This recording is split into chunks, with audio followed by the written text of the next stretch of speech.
Bom, boa tarde a todos. Muito obrigado pelo convite, especialmente pela OAB do Espírito Santo, que esteve muito ativa também em Brasília durante todos esses momentos.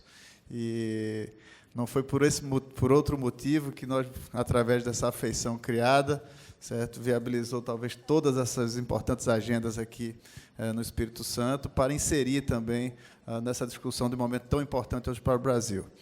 Meus caros colegas que aqui também fazem parte do painel, Flávio Rocha, meu colega do partido, importante liderança e voz também, que pede por uma mudança no quesito tributário nacional, meus prezados advogados, com muita satisfação que eu pude relatar a PEC 45 na CCJ da Câmara dos Deputados. Eu estou com 46 anos e me lembro, aos 7 anos, ou seja, quase 40 anos atrás, na casa do meu avô, os adultos comentando, dessa vez vai ter que ter uma reforma tributária, senão o Brasil vai parar. Não houve essa reforma tributária, o Brasil também não parou, mas está com o freio de mão bastante puxado. E o que se verifica, né, dentro desse quesito inteiro, especialmente no mundo globalizado, nesses 40 anos surgiram outras coisas, como uma ampliação do comércio digital, né? Hoje todo mundo tem o seu celular no bolso, né? Tecnologia de informação, de comunicação. Então, as relações mudaram, as coisas se aperfeiçoaram e nós vivemos ainda num outro estágio das coisas. Então, o Brasil precisa, efetivamente, dar um passo adiante, precisa estar preparado, porque, cada vez mais do que nunca, hoje, as disputas não são entre Pernambuco e Bahia, ou Bahia e Espírito Santo, ou entre São Paulo e o Nordeste, de uma forma geral, ou o Amazonas, que não tem isso ou aquilo. Mas, hoje, a questão é o Brasil perante o mundo. Ou, de alguma forma, nós vamos conseguir nos entender enquanto nação e conseguir ter alguns avanços. Entre esses avanços está uma forma mais clara da relação entre o Estado brasileiro e o cidadão, que precisa ter clareza do que é que está pagando, ou nós estaremos realmente falidos em relação ao avanço que o mundo inteiro está conseguindo acelerar e o Brasil está ficando para trás. Então, diferente do Raul, que já foi secretário de Fazenda e é especialista na matéria, eu sou um parlamentar de primeiro mandato que não tenho, né, esse traço, né, de profundidade de vivência que o Raul tem na matéria tributária. Mas, por outro lado, eu tenho todo o entusiasmo de poder ver essa mudança, que, ao meu ver, é uma mudança civilizatória para o Brasil. Eu acho que as coisas precisam cada vez mais estar claras, né? Contas claras, amizade duradoura. E hoje, com todos esses vieses, né, subjetivos, e toda essa forma nublada de existir, termina que isso não vira um auxílio necessário, inclusive para os estados que precisam de política de desenvolvimento. É o caso, por exemplo, da região Nordeste, é o caso do Norte do Brasil. Quando um colega nosso me fala, João, preciso da sua ajuda para não mexer na Zona Franca de Manaus, porque, se mexer na Zona Franca de Manaus, as empresas vão embora e isso vai dar muito desemprego em Manaus. E aí, isso só me deixa uma certeza. Talvez a vocação de Manaus não seja montar motocicleta e televisão. Talvez seja melhor pegar todo esse recurso, que serve hoje para criar talvez um dos empregos mais caros do planeta, e investir realmente nas vocações daquele lugar. Um local que tem toda uma biodiversidade, que tem riquezas culturais também, que precisa e demanda de uma infraestrutura, talvez com mais de 20 bilhões por ano de investimento em desenvolvimento regional, esse Estado poderia estar atualmente numa outra posição de desenvolvimento e de uma forma muito mais republicana, mais clara, e atingindo, sim, especialmente o cidadão brasileiro. Porque, se lá você tem um X de emprego, você poderia ter 5X de emprego vinculados justamente na sua vocação, na parte do turismo, na parte das pesquisas, na parte do desenvolvimento mais integrado desse Estado. Não é diferente em toda a região Nordeste, onde cada vez mais você tem situações né, que busca justamente trazer, né, através de incentivo, um investimento, mas as coisas estão mudando. Cito especialmente o caso da Bahia. Você tem lá instalada a Ford, e é um ativo muito importante para o estado da Bahia, gera muitos empregos, mas cada vez mais a Ford vai depender menos do incentivo para ficar lá na Bahia do que realmente de ações estruturadoras do Estado brasileiro.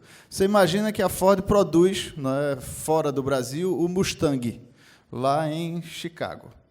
Ele sai do interior de Chicago, entra num trem daqueles imensos que tem nos Estados Unidos, né, com muitos vagões, percorre lá entre 15 e 20 dias para chegar até o porto, lá na Flórida. Lá tem uma outra operação logística complicada, coloca esse veículo no navio, traz até a Bahia, aqui no porto de Aratu, onde tem um pátio da Ford. Essa mesma empresa, que inclusive não se intitula mais uma fabricante de veículos, ela se intitula como uma empresa que traz solução de mobilidade. Então, o negócio principal dela já não é mais fabricar veículos. E ocorre que o frete desse veículo, esse Mustang, lá do porto de Aratu, numa cegonha, até o interior de São Paulo, é mais caro do que todo esse outro caminho que ele percorreu. Vocês acham realmente que vai ser uma compensação de 3% em um item de imposto que vai realmente fazer com que a Ford mantenha uma unidade produtiva em um estado do Nordeste? Eu acho que não. Então, ou, de fato, nós começamos a tratar as coisas com mais clareza, com verdade, realmente buscando induzir, não é, e provocar essas vocações que são existentes. Você vê com esse paradigma tecnológico hoje, o que era antes impossível, hoje começa a se tornar possível e atrativo para o investidor. É o caso das eólicas e da energia solar no Nordeste, certo? São vários outros vetores de desenvolvimento que, com a chegada dessas novas tecnologias, começam a desvendar outros Brasis com outras potencialidades. Não é? Então, é muito importante que, dentro disso tudo, nós não percamos a oportunidade de realmente revisitar essa estrutura tributária brasileira. Para mim, isso é um pacto civilizatório. Não é? Quando se queixam da nossa cidadania em contraponto com a cidadania de outros países, onde a população, na verdade, abraça muito mais a coisa pública, talvez isso seja porque o cidadão brasileiro não percebe, no seu dia a dia, o quanto ele contribui para todas aquelas ações do Estado brasileiro. O Estado, de uma forma lato sensu falando, Estado, governo federal, estadual e municípios. Mas é muito importante, portanto, que nós consigamos fazer essa transformação de relação, onde o cidadão começa a perceber realmente o que é isso. Além disso, certo, existem outros paradigmas.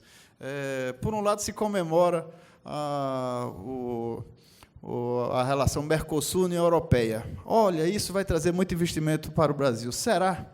Se nós estamos num país que conseguiu fazer o Walmart, uma gigante mundial, que o que mais quer é mercado consumidor, levantar a bandeira do Brasil, porque o seu executivo não soube explicar para os seus acionistas qual era o passivo do Walmart no Brasil, você acha realmente que nós vamos trazer empresas com essa nova parceria para investir no Brasil, com base nessa estrutura enviesada que nós temos da estrutura burocrática e tributária do Brasil? Também acho que não. Então, ou de alguma forma, nós vamos conseguir nos explicar, porque potencialidades existem, mas nós precisamos sair dos artifícios, deixar de lado as bengalas e realmente poder marchar com as potencialidades que o Brasil tem. Quando hoje vocês, como advogados, por exemplo, recebem a missão de uma determinada empresa, olha, vai lá e visita o estado do Tocantins, porque eu estou querendo abrir a empresa lá. Você desce no Tocantins, você vai procurar saber do quê? Se tem água, energia, se a infraestrutura está boa, qual é o mercado consumidor, se tem mão de obra necessária para aquele trabalho? Não. A primeira coisa que você vai fazer nesse estado é saber quais são os benefícios fiscais do estado do Tocantins. Então, isso já é uma forma totalmente artificial e enviesada de nós, inclusive enquanto empreendedores no Brasil, enxergarmos as nossas potencialidades. Portanto, eu acho que, se há um consenso, e o que há de mais difícil nessa matéria tributária é algum consenso, porque em cada um, talvez cada um aqui, tenha uma solução de reforma tributária na cabeça. Cada um pode ter uma solução. Mas o que é mais difícil é encontrar algum ponto de convergência para que haja alguma mudança. Porque, senão, vão se passar novos 40 anos e, mais uma vez, o Brasil não vai deslanchar no seu desenvolvimento. Então, se há um centro de convergência que é necessário mudar.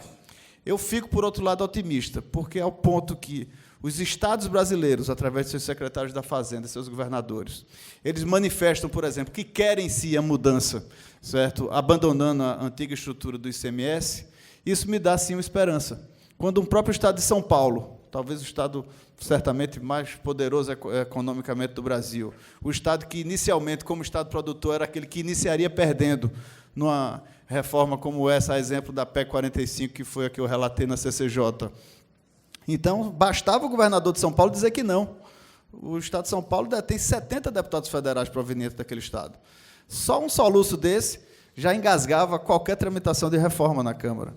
E ele diz, e ele que dispõe, talvez, de uma das melhores estruturas e de equipe no universo fazendário, ele diz que não, ele precisa mudar. E por que ele precisa mudar? Ele está querendo perder recursos? Ele vai querer perder divisas? Não.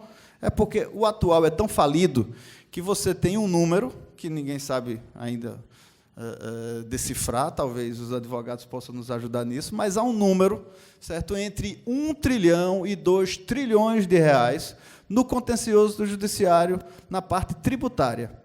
Esse recurso não é saudável para o Estado, não é saudável para o empreendedor, porque esse é um recurso que está em ponto morto, que ele não serve para a sua finalidade social, especialmente para trazer desenvolvimento e gerar mais emprego no Brasil. Então, da maneira que está, nós temos um catatal de nomenclaturas, bate cabeça para todo lado, e as coisas não fluem, porque isso reflete exatamente, talvez, o maior câncer do Brasil hoje, que é a insegurança jurídica. E nós, se não conseguirmos transmitir um sinal muito claro de segurança jurídica para o restante do planeta, não adianta acordo com o Mercosul, acordo bilateral com os Estados Unidos, né, ter potencialidade disso ou daquilo, ninguém vai tirar o seu dinheiro de um local saudável, seguro, para colocar numa aventura onde ele não saberá qual é a regra do amanhã, certo? E aqui no Brasil a gente sequer está sabendo a regra do hoje. Então é muito importante que haja essa mobilização e essa participação de todos, para que, de alguma forma, a gente consiga dar algum passo. Eu realmente me entusiasmo muito com o aperfeiçoamento legislativo agora em relação à reforma tributária, apesar dele não estar tratando sobre diminuição de carga tributária, que é uma outra bandeira que naturalmente eu levanto, mas eu vejo que, através dessa simplificação, é o primeiro passo, ou seja, é o ponto de partida, não é o ponto de chegada. Pois o ponto de chegada para todo cidadão brasileiro, para todo empreendedor, é um sistema simplificado e um sistema menos pesado do ombro do contribuinte. Só que, se hoje você for falar em tirar esse peso, ou seja, em diminuir essa carga tributária, você vai começar a mexer nas gavetas dos entes federativos. E, toda vez que isso ocorre, o resultado não é positivo. Ocorre uma mudança dessa, resumo da ópera. Começa uma discussão tributária, no final sobra alguma contribuição federal para o governo federal, aumenta o anacronismo do sistema, começa cada vez mais a ficar o governo federal com mais arrecadação e atribuições, e os governos municipais cheios de atributos para resolver a vida dos seus cidadãos, sem estar participando disso, cada vez mais com o pires na mão do governo federal. Então, eu acho que simplificar esse sistema, certo? Trazendo transparência, trazendo proposição dessas relações, é fundamental para o Brasil. Após a reforma da Previdência, que essa reforma, antes das outras, era crucial, porque ela mostra a solvência do Estado brasileiro, é basicamente você chamar um colega para ver a sua casa, a piscina nova, e o seu amigo virar para você e dizer: eu soube que você está devendo 3 meses do aluguel. É verdade? Você pode ser expulso daqui a um mês? Você pode ser despejado? Então, não tem assunto, não tem churrasco agradável no momento desse. E a reforma da Previdência justamente dizer: não, a minha casa está refinanciada por 30 anos, está tudo certinho, a parcela é pequena, vou chegar lá e vamos brincar nessa piscina muitas vezes. Ah, então, muito bem, linda a sua casa. Então, essa é a primeira reforma. Mas, junto com ela, se não vier um avanço tributário, certo? Além das estruturais, certo? Você não vai ter o eixo, você não vai ter caixa de marcha que viabilize esses investimentos que o Brasil tanto espera. Então, são essas mudanças que é muito necessário, não só uma posição firme e corajosa do Congresso Nacional, mas também uma ativa participação da sociedade, no qual os advogados, sem dúvida, nunca estarão omissos, porque são, sim, certo, integrantes dessa válvula, dessa engrenagem que faz essa locomotiva andar. Então, vocês, como operadores do direito, como pessoas formadoras de opinião da sociedade, têm também um papel marcante para poder estar informado do que é que está escrito, das discussões que estão em andamento. Hoje tem uma proposta na Câmara dos Deputados, tem uma proposta no Senado Federal, tem algo que o governo federal diz que de alguma forma, vai encaminhar. Eu acho que o momento até essa semana eu tuitei, que o Paulo Guedes deveria procurar o Davi Alcolumbre e o Rodrigo Maia para entrarem num consenso, colocar o pingo nos is e sair disso com alguma reforma na mão. Porque não adianta mais, através desses soluços, desse vai e volta, a gente ficar discutindo e não sair desse imobilismo que o Brasil hoje se encontra nessa matéria. Muito obrigado a todos. Eu vou ficar à disposição, presidente, para as perguntas e comentários na sequência, e vou ficando por aqui na minha fala. Muito obrigado.